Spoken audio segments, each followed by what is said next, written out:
कभी सोचा है इस देश में ऐसे कितने लोग होंगे जो रोज सुबह घर से 2-3 घंटे पहले सिर्फ इसलिए निकलते हैं क्योंकि उन्हें पता होता है कि अगर 15-20 मिनट भी लेट हुए तो ट्रैफिक उनका पूरा दिन खराब कर देगा। कोई ऑफिस जा रहा है, कोई कॉलेज, कोई अपने बिजनेस के लिए, और सबकी एक ही प्रॉब्लम है, ट्रैफिक। सच कहूं, मैं खुद इतना ट्रैवल नहीं करता। मेरी कोचिंग होती है इसलिए ज्यादातर एक ही एरिया में रहता हूं। लेकिन कल मेरे साथ एक अजीब चीज हुई। मैं संत नगर से कश्मीरी गेट जा रहा था। अब अगर दिल्ली में रहते हो तो शायद रूट समझ जाओगे, और अगर नहीं रहते तो सिंपल सी बात है, डिस्टेंस मुश्किल से 12-13 किलोमीटर की है। मैं सोचा आराम से 30-35 मिनट में पहुंच जाऊंगा। फोन निकाला, ईयरफोन्स लगाए और बस में बैठ गया। शुरू के 5-10 मिनट सब नॉर्मल था, फिर अचानक बस रुक गई। मैंने सोचा सिग्नल होगा, लेकिन सिग्नल खत्म हुआ। बस फिर भी वहीं खड़ी थी। 2 मिनट, 5 मिनट, 10 मिनट। और पता है सबसे इरिटेटिंग चीज क्या होती है? जब तुम्हारी बस चलती है सिर्फ 20-30 मीटर और फिर दोबारा रुक जाती है, उस टाइम तुम्हारे पास करने को कुछ भी नहीं होता। बस खिड़की से बाहर देखते रहो, हॉर्न सुनते रहो और वेट करते रहो। एक टाइम तो मुझे लगा बस से उतर के पैदल निकल जाऊं, क्योंकि पैदल चलने वाले लोग हमसे तेज जा रहे थे। लेकिन फिर मैंने सोचा कि मैं तो कभी ट्रेवल करता हूँ तो कोई बात नहीं, लेकिन जिन्हें हर दिन अपने काम की वजह से ऑफिस, कॉलेज, किसी भी वजह से इन बड़े शहरों दिल्ली, मुंबई, बेंगलुरु, हैदराबाद या किसी भी मेट्रो सिटी में ट्रेवल करना पड़ता होगा, उनकी तो आदत ही पड़ गई होगी। तो मुझे पूरा यकीन है तुमने भी कभी ना कभी ये एक्सपीरियंस किया ही होगा। लेकिन पता है हम सबने इस चीज को इतना नॉर्मल मान लिया है कि अब इस पर सोचते ही नहीं। गूगल मैप 28 मिनट बोलता है, रियलिटी 1 घंटा, कभी 2 घंटे। और फनी बात पता है, हम घर आके बोल देते हैं आज ट्रैफिक बहुत था, जैसे ये कोई नॉर्मल सेंटेंस हो। लेकिन सोचो, क्या ये वाकई नॉर्मल है?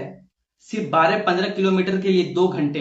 अगर कोई फॉरेन टूरिस्ट ये देखे तो शायद उसे लगे ही नहीं कि ये नॉर्मल सिटी लाइफ है। क्या सिर्फ गाड़ियां ज्यादा हो गई हैं या इसके पीछे कहानी कुछ और है?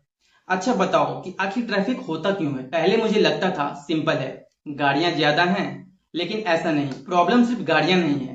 प्रॉब्लम ये है कि हर साल लाखों नए व्हीकल्स रोड पर आ रहे हैं, लेकिन रोड उतनी स्पीड से इंप्रूव नहीं हो रही। और जो रोड हैं उनका भी आधा हिस्सा कभी इलीगल पार्किंग ले लेती है, कभी कंस्ट्रक्शन, कभी किसी ना किसी गाड़ी डबल पार्किंग में लगा दी, कभी कोई रॉन्ग साइड से घुस गया। और बस एक छोटी सी मिस्टेक, अब तुम सोच रहे होगे चलो ठीक है लेट हो गए, लेकिन असली नुकसान यहीं से शुरू होता है। कभी ट्रैफिक में खड़े होके फ्यूल मीटर देखा है? गाड़ियां खड़ी है, इंजन चल रहा है और पेट्रोल फिर भी जल रहा है, यानी तुम पैसे दे रहे हो बिना कहीं पहुंचे। और ये सिर्फ तुम नहीं कर रहे, रोज लाखों लोग कर रहे हैं।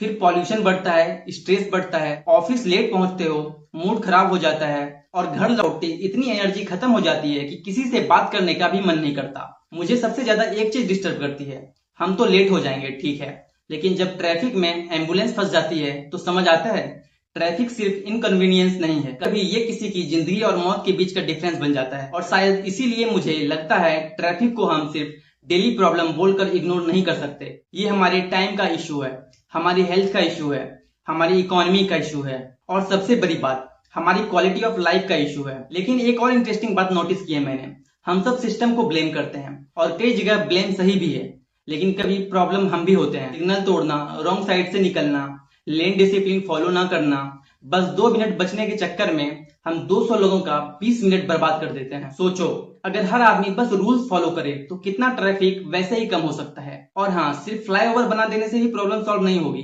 बेटर बसेस चाहिए, strong metro network, smart traffic signals और प्लानिंग जो फ्यूचर की पॉपुलेशन को देखकर हो। वरना आज जो 2 घंटे लग रहे हैं कल शायद 3 घंटे 4 घंटे भी लग सकता है। वैसे मैं उस दिन कश्मीरी गेट पहुंच गया था, लेकिन एक चीज मेरे दिमाग में तब से घूम रही है, हम रोज ट्रैफिक से लड़ते हैं लेकिन कभी उसके बारे में सीरियसली बात ही नहीं करते। तो मुझे कमेंट में जरूर बताना तुम्हारे शहर का वो कौन सा रूट है जहां 10-15 किलोमीटर का सफर भी तुम्हारी पेशेंस का टेस्ट बन जाता है।